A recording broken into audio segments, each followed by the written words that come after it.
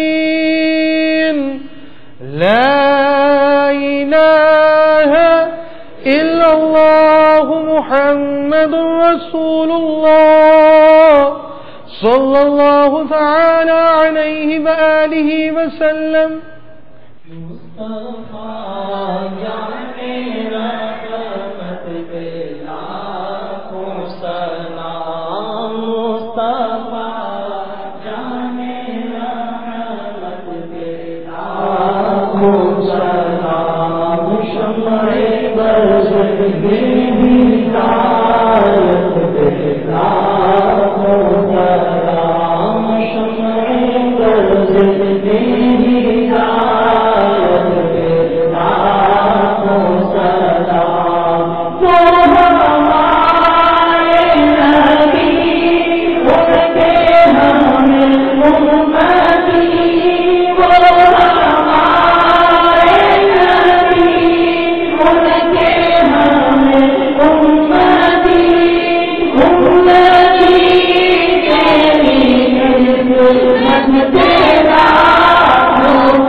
مجلس کے اختتام کی دعا پڑھ لیجیے.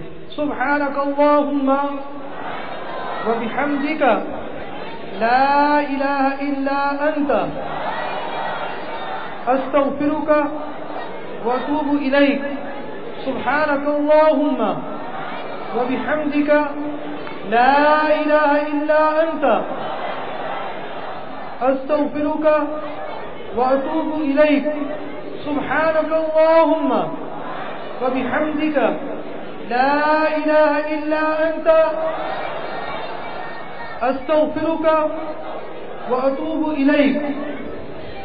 سبحان ربك رب العزة عما يصفون وسلام على المرسلين والحمد لله رب العالمين لا إله إلا الله محمد رسول الله صلی اللہ تعالی علیہ وسلم. تیری رحمتوں